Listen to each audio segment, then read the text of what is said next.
Lors de mon dernier voyage au Japon, j'ai trouvé ce magnifique ouvrage sur la gamme Chogokin. Ce Chogokin, c'est marqué ici. Chogokin, c'est la marque, le label qui indique qu'il s'agit de jouets déjà en métal. Et c'est surtout la gamme culte que les enfants des années 70 ont pu connaître, notamment en France, parce que Bandai avait officialisé la distribution de certains de ces modèles. Alors voyons un petit peu ce qu'on a là. D'ailleurs, j'en profite pour montrer aussi le dernier Chogokin. Il est là. Celui-ci, c'est le Rubik's Cube. Donc ça, c'est une collab avec Rubik's. Rubik's Cube se transforme en robot. Je trouve ça assez génial. Là, on sent pas, vous pouvez pas vous en rendre compte, mais il est tout en métal et il est super lourd. C'est absolument magnifique. Donc, maintenant, revenons sur un peu cette épopée de robots. Donc, effectivement, il y a pas mal de choses qu'on ne connaît pas, nous, en France. Je vais essayer de montrer quelques... Alors là, déjà, je viens de voir un modèle quand même totalement culte. Voilà le Chogokin de Goldorak. Totalement mythique. Alors là, ici, on voit la boîte japonaise. Moi, c'est un jouet que j'ai eu à Noël quand j'étais plus jeune. Je m'en souviendrai toute ma vie tellement j'ai adoré ce jouet. Alors, il est justement ici. Le voilà sorti de sa boîte. À côté, là en petit, c'est une version gâchapon qui était sortie il y a une dizaine d'années. Mais ça, c'est le modèle mythique que tous les fans de Goldorak et de robots ont connu. Voici la publicité.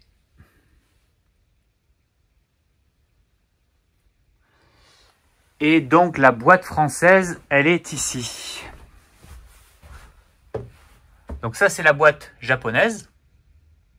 Et voici la boîte française, celle que moi j'ai eue à Noël. Et on peut voir d'ailleurs qu'elle n'est pas estampillée Bandai, mais Mattel. Parce que c'était Mattel le distributeur de ces jouets à l'époque. Et d'ailleurs, c'est la même chose pour le mythique Shogun. C'est bien du Mattel. Alors que, évidemment, la version japonaise, ici, c'était du Poppy, donc du Bandai. Donc, revenons aux autres robots. Qu'est-ce qu'on a d'autre? J'ai vu passer quelque chose tout à l'heure. Alors, voilà. Ici, on a du beau. Deux robots que j'ai eu pour Noël. Ici, Daltanius. Alors, il a plusieurs noms. En français, il s'appelait Daltanias, sous la licence Daltanias. C'était un robot qui était composé de différents éléments, notamment ce lion ici qui formait le buste et un vaisseau qui formait les jambes et les bras. C'était vraiment un robot magnifique. Alors, on voit ici la réédition. Ça, c'est la réédition de Bandai sortie il y a pas si longtemps, il y a à peu près 4 ou 5 ans. Et voici la version française.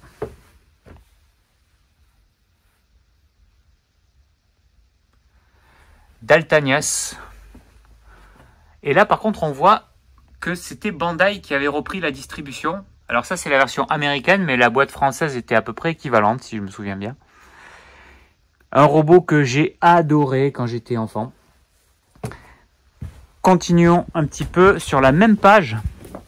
Un autre robot que j'ai aussi eu à Noël, c'était la Battle Fever.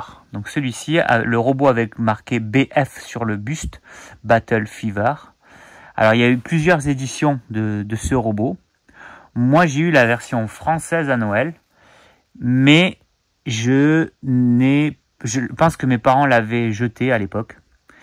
Ou jeté ou donné, je ne sais pas exactement ce qu'ils en ont fait, mais je ne l'ai jamais retrouvé, donc je l'ai racheté plus tard. Mais je l'ai racheté en version japonaise. Et le voici, avec cette boîte totalement divine. Donc la version japonaise du Battle Fever, avec son robot aussi. Voilà. Alors, il existait une version combo au Japon. On la voit, elle est en photo ici, elle est là. Donc, c'était une version qui comprenait donc le vaisseau du Battle Fever et le robot dans le même pack. Ce que moi j'avais eu d'ailleurs. Moi j'avais eu une version combo à l'époque. Là, je vois aussi qu'on voit Kurag de Captain Flamme ou qui s'appelle Captain Future au Japon. Magnifique boîte. Tellement magnifique qu'elle est là. La voilà. Sublime. Alors, on a quoi d'autre dans ce bouquin? Ah ben voilà, encore un autre. Ici. Alors, lui, c'est Denzi Tiger. C'est pour ça qu'il a un D. Il a un D sur le buste. Donc, lui, c'est le robot qui se transforme en vaisseau, mais il allait lui-même dans un autre vaisseau. Et le vaisseau, d'ailleurs c'est bizarre, parce que je le vois pas ici. Ah, il est peut-être sur la page d'avant. Même pas. Et donc voici le Denzi Tiger, ici. Boîte française, donc moi, là c'est la boîte italienne, mais c'est exactement la même que la boîte française, avec le robot. Ça aussi c'est un jouet que j'ai eu à un autre Noël, alors... je sais plus si c'était le même Noël ou pas. Mais en tout cas, c'était la folie des robots dans les années, fin des années 80, milieu des années 80 en France. Qu'est-ce qu'on a d'autre ici? Ouais, il y a des robots là qui sont vraiment magnifiques. Alors ça, bien évidemment, ça c'était le Graal des robots. Le voilà. Le Tetsujin 28. Un robot absolument culte. Alors là, on voit à côté la version Deluxe. Parce qu'il y a eu plusieurs éditions de ce robot. Il y a une petite version, des versions métal, version plastique. Ça, c'est la version métal. Elle était à tomber par terre. Alors moi, j'ai la chance d'avoir la version française qui est ici. Alors ça, c'est vraiment le robot le plus rare que je possède dans ma collection. Il est très rare en version japonaise, mais il est aussi très rare en version française, pour la bonne et simple raison que personne ne connaissait la licence. Eux, ils l'ont appelé Super Robot 28, mais le vrai nom, c'était Tetsujin 28, et personne ne connaissait ce robot en Europe à ce moment-là. Donc voilà le robot que j'ai mis en expo, parce que pour moi, ça représente ce qu'il y a de plus beau en robot. Là, il faut bien voir que les jambes s'ouvrent. Il y a à l'intérieur un ascenseur. Les bras s'ouvrent, le buste s'ouvre. On voit tout l'intérieur. C'est vraiment un robot incroyable. La petite anecdote sur ce robot, c'est que ma grand-mère me propose d'aller regarder les jouets. À l'époque, ça s'appelait les Galeries Lafayette ou les Nouvelles Galeries, je ne sais plus. Il y avait un rayon jouets qui était incroyable. Et donc, je vais pour choisir un robot. J'avais comme idée de choisir un robot pour Noël. Et j'arrive donc au magasin. Et donc, dans le magasin, je vois côte à côte ce robot, Golion, Voltron aussi dans d'autres pays. Au Japon, c'est Voltron, mais en France, ça s'appelait Golion, Les Lions, alors je sais pas comment on dit, Les Lions, et en Italie. Et donc, ça, c'était... Déjà, la boîte me faisait rêver. 5 lions qui se transforment pour composer un robot gigantesque. Et de l'autre côté, je vois dans une vitrine ce robot avec, ici on le voit là. Là, on le voit sur le côté. Je vois ce robot avec, où on voyait tout l'intérieur. Ça me faisait rêver, mais il était beaucoup plus cher. Et puis, je connaissais pas trop. Alors bon, ma grand-mère m'avait plus ou moins... suggéré de prendre celui-ci. Bon, parce qu'il était un peu moins cher, je pense aussi. Après, ça m'est complètement... C'était vraiment magnifique de l'avoir. Moi, j'étais trop heureux d'avoir ce robot à Noël. Et celui-ci, je l'ai oublié.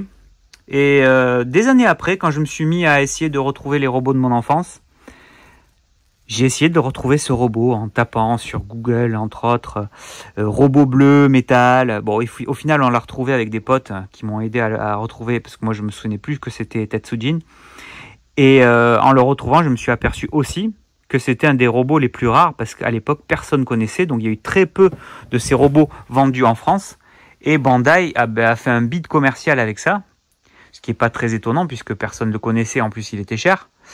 Et des années après, j'ai eu l'opportunité, grâce à un ami qui a un magasin de jouets ancien, qui a pu me le trouver à un prix assez raisonnable.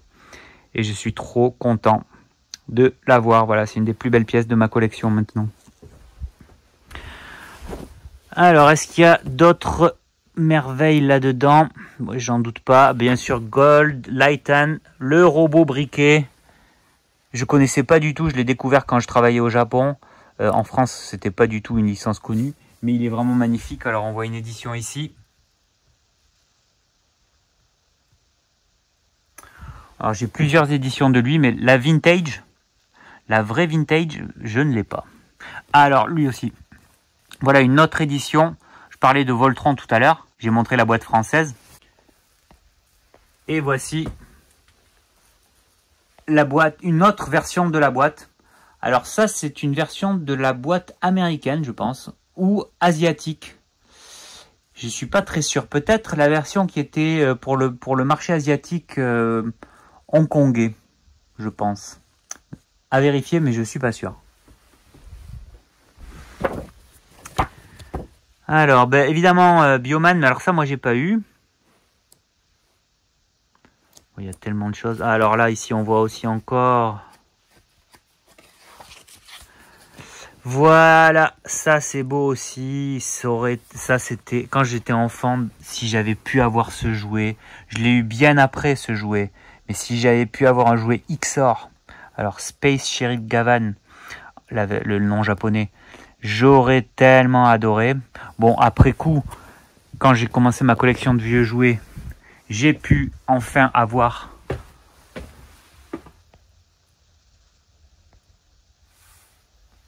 ce jouet.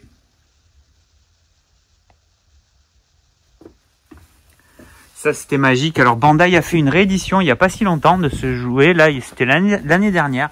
Ils ont fait une magnifique réédition. Je la montre parce qu'elle est quand même vraiment très très belle.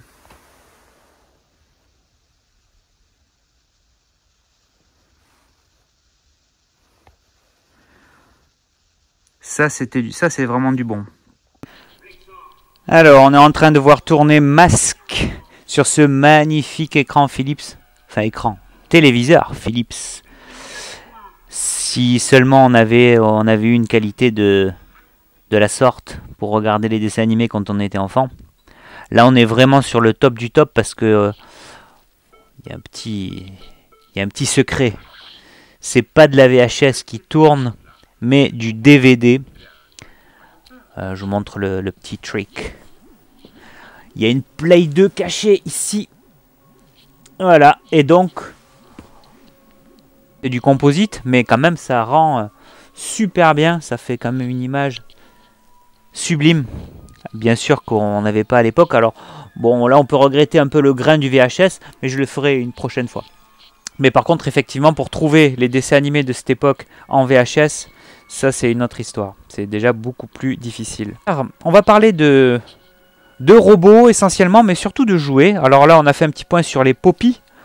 Les Poppy qui étaient vraiment la gamme culte des jouets de chez Bandai, mais plutôt métalliques. Mais là, on était en train de regarder donc une vidéo de Mask, enfin un épisode de Mask, avec ce fameux générique magnifique. Et à l'époque, donc, il y avait cette gamme de jouets absolument légendaire. Pour ceux qui ont eu la chance de les connaître, c'était vraiment des jouets extraordinaires. Alors évidemment, comme toutes les gammes de jouets à l'époque, c'était la même chose pour les maîtres de l'univers. Il y avait toujours une base ou un gros modèle de jouet. Alors pour Mask, c'était celui-ci, le Boulder Hill. Donc ça, c'était quand même un jouet. Alors moi, je l'avais pas à la base, mais elle donnait vraiment envie avec une énorme boîte comme ça là. Ce type de boîte illustrée en noir et blanc sur les tranches et le derrière de la boîte, c'était souvent ce qui se passait à l'époque pour les grosses boîtes comme ça. C'est la même chose aussi pour les maîtres de l'univers. D'ailleurs, le parallèle entre les maîtres de l'univers et Mask, on peut le faire au niveau de la façon dont ils ont distribué les produits dérivés. Les maîtres de l'univers ils avaient créé un animé. Donc, si on remonte un peu l'histoire, le premier gros succès en jouets, c'était évidemment les jouets Star Wars. Alors qui avaient été distribués et fabriqués par Kenner, un petit fabricant à l'époque qui n'était pas vraiment très connu. On en voit un autre ici. Donc les jouets Star Wars,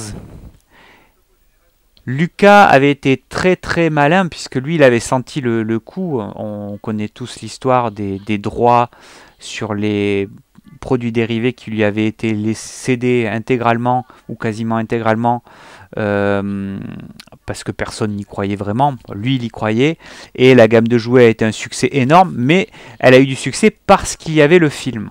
Donc le film en premier, les jouets et les produits dérivés en deuxième. Alors que pour les maîtres de l'univers, on était dans une logique mais totalement différente. Mattel a créé un animé pour vendre les produits dérivés, les figurines, et ça a d'ailleurs parfaitement marché puisque l'animé, très honnêtement, il était vraiment nul.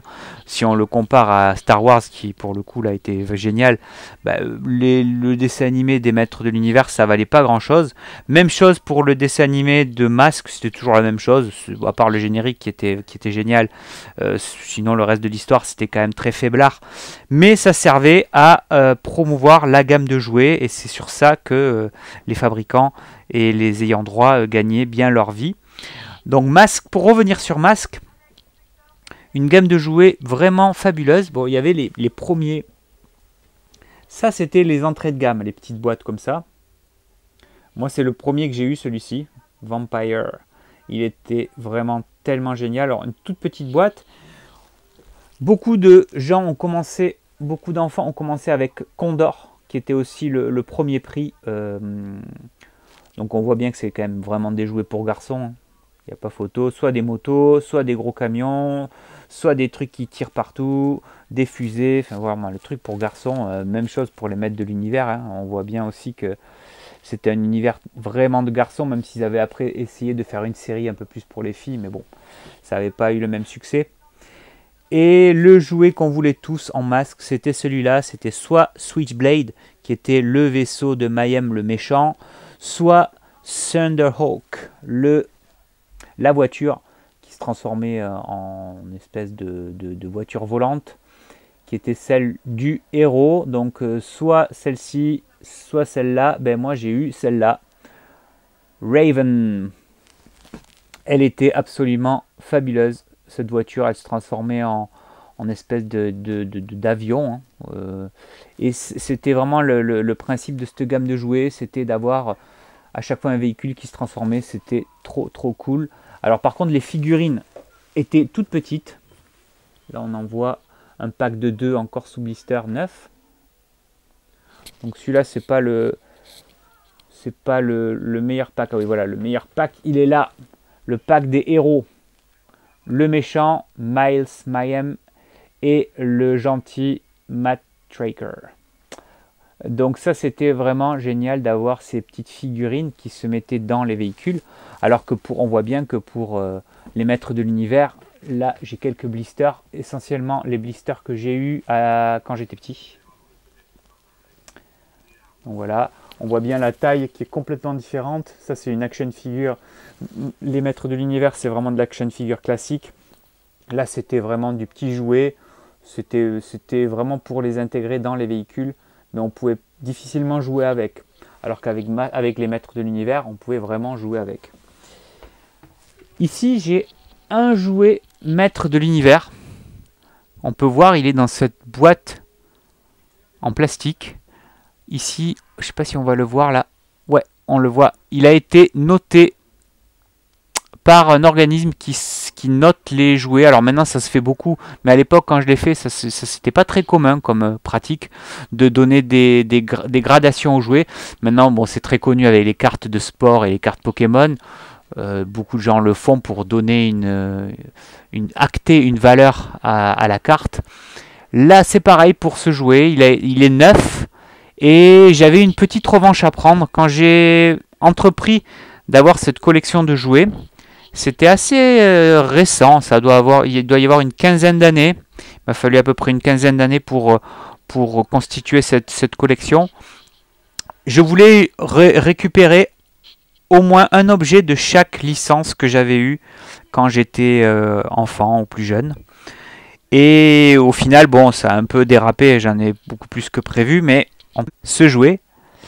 Mon voisin, on jouait beaucoup au Maître de l'Univers, et il avait ce jouet, et il avait jamais voulu me le prêter. Moi, j'en rêvais, parce qu'on pouvait mettre tous les personnages, là on voit la photo ici.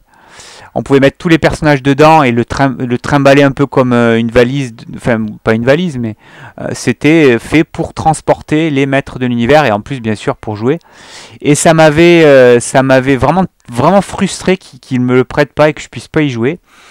Et donc je me suis dit bon ben un jour quand je serai adulte et si j'ai les moyens de le faire, je l'achèterai et c'est pour ça que je l'ai acheté en neuf, gradé, quand c'était pas encore très cher. Maintenant ça doit coûter beaucoup plus cher, mais à l'époque ça venait juste de se faire les gradations de jouets, alors que maintenant c'est quelque chose qui est très démocratisé. Voilà, donc petite revanche, j'ai enfin mon Battle Bones. Ah, il y a marqué aussi d'ailleurs Collector's Carry Case, donc c'était vraiment il y avait déjà la notion de collectionneur à cette époque. Étonnant, je pensais pas. Ok, donc ça c'est après tiens j'en profite pour montrer aussi ces magnifiques BD qu'il y avait dans chaque boîte de figurines. On les voit derrière la figurine. Il y avait ces petites BD qui expliquaient un peu la vie du personnage. On avait des anecdotes. Ouais, les dessins les dessins sont sublimes. Enfin, sublime, il ne faut pas exagérer, mais ça donnait vraiment envie en tout cas. Donc pour les maîtres de l'univers, il y avait ces petits livrets d'aventure. Et je crois qu'il y avait la même chose pour Masque aussi, j'en ai mis un là. Là c'est le même principe, on retrouve une aventure et voilà exactement. Donc c'est très très américain comme concept, parce que ça ressemble vraiment à du comics. Mais c'était fabuleux et certains même étaient vendus avec des magnifiques posters ou cartes, je ne sais pas comment on peut dire, mais en tout cas c'était vraiment très très beau. Adoré. Alors ici, j'en profite pour le montrer quand même.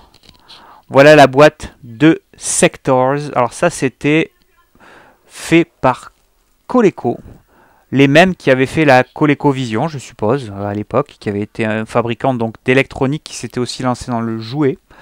Je pense que c'est la même boîte, à vérifier. Et donc ce playset, c'est le plus gros, carrément une montagne dans lequel on pouvait intégrer les figurines. J'ai eu un seul jouet à l'époque de cette gamme. J'ai essayé de la retrouver. J'ai découvert ce playset complètement énorme. On peut le voir comparé à une petite boîte ou les petites boîtes de masques ou même la grosse boîte du playset de masques ou des maîtres de l'univers ici.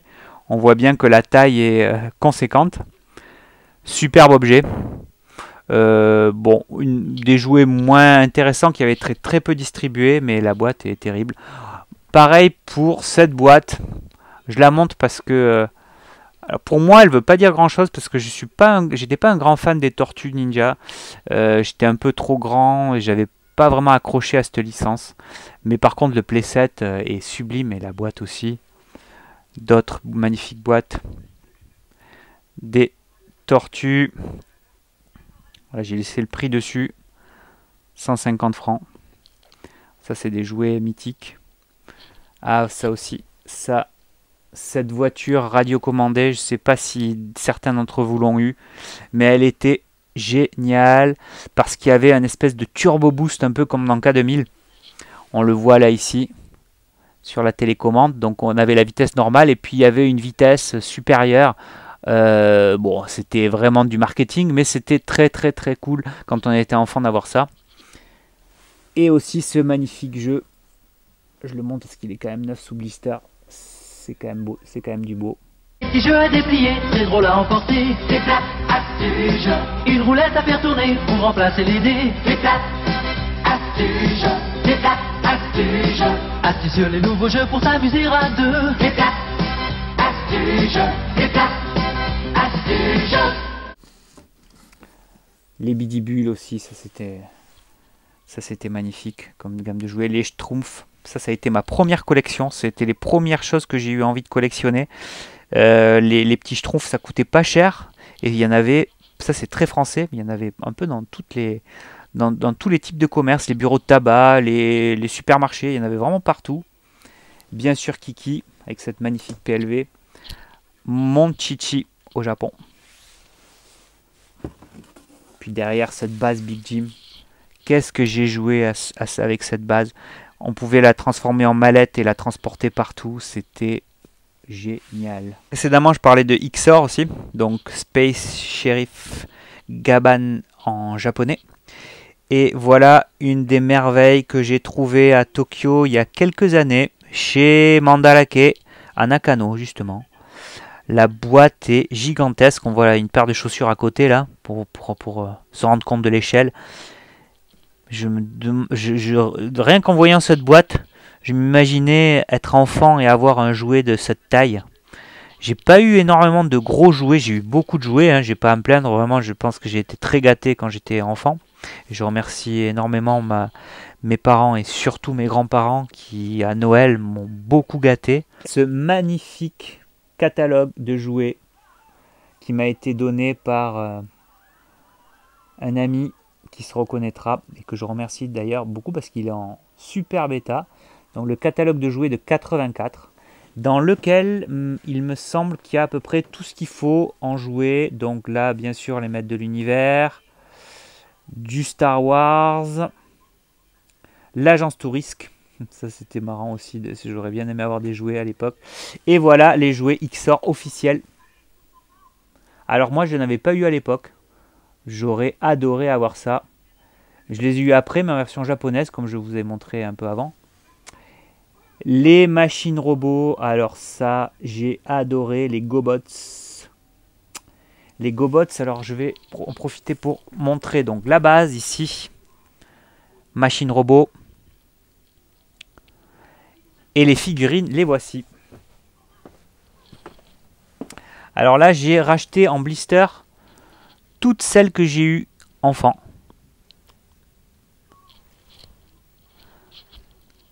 Il y en a une petite dizaine de modèles différents.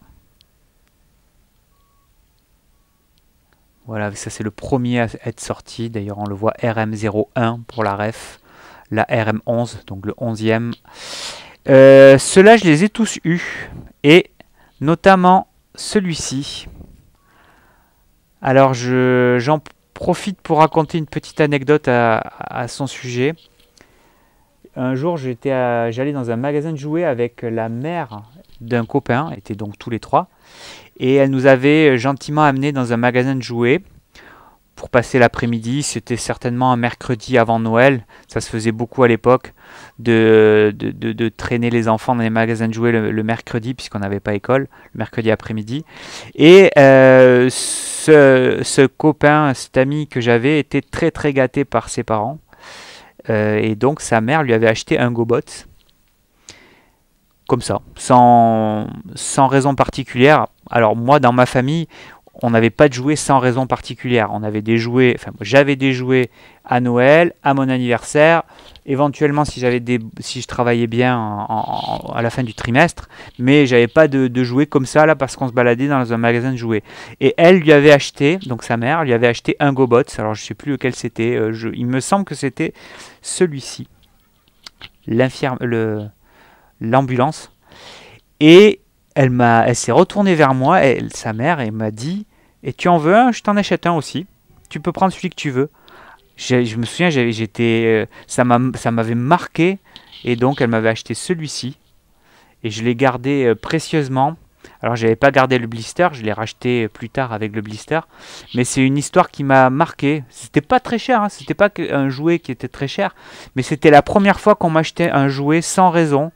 Et ça m'avait même ému sur le moment. Je savais pas trop comment réagir, accepter, pas accepter. Bon, j'avais accepté hein, quand même, hein, qu'on m'achète un jouet. Mais cette histoire est restée gravée pendant toutes ces années. Et je la remercie beaucoup. Il y avait aussi, alors ça c'est une autre gamme de jouets, un peu dans le même format, les Rock Lords, que j'avais adoré parce que c'était des espèces de pierres, de minerais qui se transformaient en robots. Ça c'est les Secret Wars, une licence basée sur les personnages de Marvel. Bon, moi qui m'a pas trop intéressé, mais quand même, j'en ai eu quelques-uns et j'avais bien aimé. J'ai eu celui-là et aussi Dr Octopus, les magnifiques jouets de l'inspecteur Gadget. Bien sûr, c'est magnifique pour une raison toute simple, c'est que c'est fabriqué par Bandai, bien sûr. Dès qu'on voit Bandai, c'est bon signe. Ça veut dire qu'il y a du beau jouet derrière. En tout cas, à notre époque, c'était le cas. Et maintenant, Bandai a créé une entité qui s'appelle Tamashii Nations, dont j'ai la chance d'être un genre d'ambassadeur. Et il crée et réédite les jouets des années 80 avec le savoir-faire de maintenant. Alors il faut dire que déjà leur savoir-faire dans les années 80 était exceptionnel. C'était vraiment les meilleurs fabricants de jouets. Et maintenant les rééditions de jouets qu'ils font maintenant sont absolument géniales pour les fans. Moi j'ai eu celui-ci. Donc le Dr Gang, le vaisseau du Dr Gang entièrement en métal. Donc ça correspondrait à un jouet Poppy, mais sauf qu'il avait été fait pour le marché français, celui-ci. Ces jouets ont été faits que pour le marché français. Alors après, ils ont été distribués dans d'autres pays, mais à la base, c'était français. Et évidemment, l'inspecteur Gadget.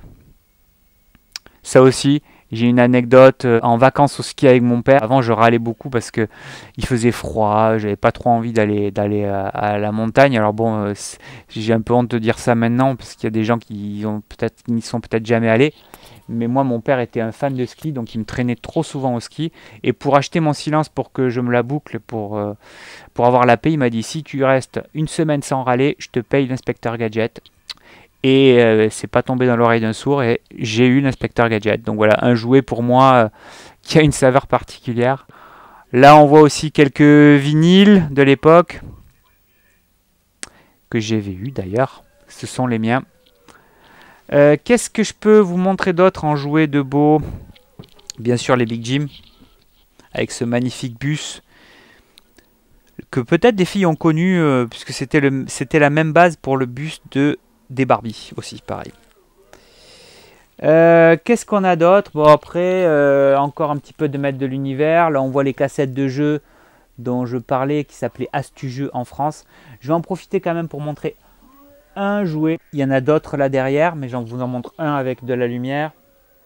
Les jouets Jace et les Conquérants de la Lumière. Gamme de jouets qui s'appelait donc Wild Warriors aux États-Unis, qui avait été distribué par Mattel et que l'on n'a jamais eu en France. Alors ça, c'est vraiment, moi j'aurais rêvé d'avoir ces jouets. J'en ai tellement rêvé d'ailleurs de les avoir, et je n'en ai jamais eu bien sûr, je ne savais même pas que ça existait avant d'être adulte. J'ai découvert ça assez tardivement, qu'il y a eu des jouets, parce qu'en France, de mon souvenir, ça n'a jamais été distribué en version française. J'en rêvais tellement que je m'étais fabriqué celui-ci en bois. Je me souviens, j'avais fait un véhicule avec une armature métallique. Et j'avais fixé un disque de scie électrique dessus. Et j'en avais fait un vaisseau. Bon, j'avais que celui-là, donc je ne pouvais pas vraiment combattre avec le vaisseau de Jace. Mais j'étais très fier de ma création. Malheureusement, je ne l'ai pas retrouvé. Je sais pas où je l'ai mis. Bon, je crois que c'était très très mal fait. Mais bon, en tout cas, jouet mythique. Et je vois aussi derrière les Zoïdes. Alors ça, les Zoïdes, mais qu'est-ce que j'ai adoré. On le voit d'ailleurs pour revenir dans ce magazine de jouets, pardon. Dans le magazine de jouets, là on les voit avec le plus gros de l'époque qui est ici. Il est là. Voilà, ça c'était le plus gros à l'époque. Et j'ai découvert au Japon qu'il y en avait encore plus gros, l'Ultrasaurus qu'on voit derrière, là, qui était carrément 2 fois plus grand encore. Ça, je ne le connaissais pas. Moi, j'ai eu celui-ci, là, qu'on voit ici avec cette boîte complètement fabuleuse. Mighty Zoidzilla. Et j'ai adoré l'avoir. Je rêvais d'avoir aussi celui-ci là, le gorille. Mais je n'avais eu que celui-ci. Et les petits que l'on voit ici. Parce que ma première passion, c'était la collection de dinosaures. Et j'en profite d'ailleurs pour faire un hommage à mes grands-parents. Parce qu'ici, on voit les maquettes de dinosaures que mon grand-père me peignait. Donc elles étaient bien sûr pas peintes. Donc il les collait, il les montait. Et je les ai gardées précieusement parce qu'il me ramenait... il voyageait beaucoup et à chaque voyage, il me ramenait un dinosaure pour que je puisse les mettre donc soit sur mon étagère, soit un squelette en bois comme celui-ci, des maquettes. Et ils avaient fait un truc qui était assez génial, c'est qu'à chaque fois qu'ils rentraient de voyage, ils m'en ramenaient un. Et donc moi je pensais qu'ils venaient du pays qu'ils avaient visité. Mais ils m'ont avoué des années plus tard que pas du tout, ils les achetaient à Paris à l'aéroport. Ça aussi ce sont des jouets que je garde précieusement. Ce sont les miens d'époque et en plus peints par mon grand-père, ce qui a une valeur pour moi sentimentale énorme. Je vais finir par feuilleter les dernières pages de ce magazine de jouets fantastiques. Ah ben on voit les jouets gadgets dont je parlais tout à l'heure. La base ici, qui est derrière, ici, elle est là. Et il y a vraiment eu quasiment tous les jouets que j'ai eu. Les Lego, bien évidemment. Les Lego, qui n'a pas eu de Lego. Alors les voitures radiocommandées, moi j'ai jamais été trop testostérone. Alors les bagnoles et les mecs aux gros muscles, c'était pas trop mon truc. Mais quand même j'ai eu des voitures radiocommandées bien sûr. Les garages à voitures, alors, ça m'intéressait pas du tout ça. C'était pas ma cam. Là il n'y a rien non plus. Les trains électriques non plus, c'était pas mon truc. Sauf évidemment le train Lego qu'on voit ici, qui était un de mes meilleurs cadeaux parce que j'ai adoré les Lego. D'ailleurs on en voit ici. Non c'est pas des Lego, ça ce sont des maquettes et des Technics. Les instruments de musique, les babyfoot, je sais pas comment on dit, ça j'en avais rien à faire. Bon, ça j'aurais pas dit non hein, si on m'en avait acheté un, bien sûr. Mais ça n'a pas été le cas, je n'en ai jamais eu. Ça c'était génial aussi, les jouets éducatifs. La pyrogravure, l'électricité, tout ça je les ai tous eus. D'ailleurs je les ai tous rachetés. Toute cette gamme. Avec la chimie. Je rêvais de l'avoir. Bon, moins une fois devant, c'était moins fun. Hein. Et les jeux de société, dont on en a parlé un petit peu tout à l'heure. Ça, je ferai un truc à part là-dessus parce qu'il y a beaucoup de choses à dire. Les flippers, les jeux d'échecs. Ah, il y a un petit peu de console aussi. Avec la fameuse ColecoVision. Que j'ai pas eu, mais qu'un pote m'avait prêté. Alors lui, il est censé jouer, mais on n'a pas l'impression qu'il s'éclate là, pour le coup. Bon, c'est un peu normal, hein, les jeux de cette génération, c'était quand même pas fabuleux. Ça ne me parle pas, j'ai eu quand même énormément de peluches. Et notamment, bien sûr, des bisounours. Ça, j'ai aimé les peluches. Voilà ce qu'on peut dire sur cette première vidéo sur les jouets. Je vous remercie de m'avoir écouté et à bientôt. Hein, peut-être il y a encore de quoi à dire, je pense, sur les jouets. Il y en a même une infinité de choses à dire quand je les vois tous comme ça là. Ça c'est vraiment les jouets mythiques. Voilà. Au revoir. À bientôt.